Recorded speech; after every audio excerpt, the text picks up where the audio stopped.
Hello বন্ধুরা, আমি ডলি, গোপাল ডলি লাইফস্টাইলে তোমাদের অনেক অনেক স্বাগতম। তো আমাদের আজকে পাশের বাড়ি দিদির বিয়ে ছিল, তো সেখানেই আমরা গেছিলাম। দুজনে চলে গেছি, মা যায়নি। আর দেখো দিদি ভাইকে কত সুন্দর লাগছিল। তারপরে চলে আসলাম আমরা স্টার্টার খেতে। তো স্টার্টারে ছিল চিকেন পকোড়া আর ভেজ পকোড়া। আমি নিয়েছিলাম চিকেন পকোড়া।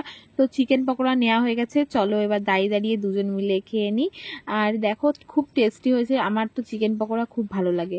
তারপরে কিছুক্ষণ বসে বসে ফুচকা খেয়ে নিলাম সবাই মিলেই।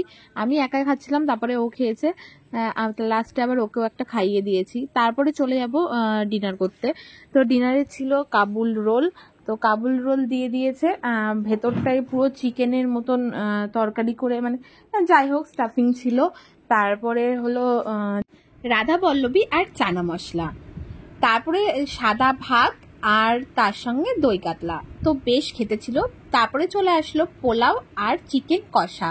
তো আমার তো চিকেন কষা দিয়ে পোলাও দারুণ লাগে। তারপরে চাটনি, পাঁপড়, মিষ্টি ছিল 2 রকমের, কালাকাঁদ আর রসগোল্লা। তো দেখো সবাই মিলে ফটো তুলে নিয়েছি। ফটোগুলো কেমন লাগছে সবাই জানাবে, পিকগুলো আমাদের কেমন উঠেছে। তো সাজ তেমনভাবেই সাজা হয়নি, তো নর্মাল সাজের মধ্যেই গেছিলাম। তো পরের দিন ছিল ষষ্ঠীর আমাদের খাওয়া দাওয়া, সেই ব্লগও আসছে, তোমরা পরের ভিডিওতে পাবে। তো ভিডিওটি ভালো লাগলে অবশ্যই লাইক, কমেন্ট, শেয়ার করে দেবে আর সাবস্ক্রাইব করে দেবে। পাশে থাকা বেল আইকনটি অবশ্যই অন করে দেবে, যাতে পরবর্তীকালে আমরা যখনই ভিডিও আপলোড করব তোমাদের কাছে পৌঁছে যায়।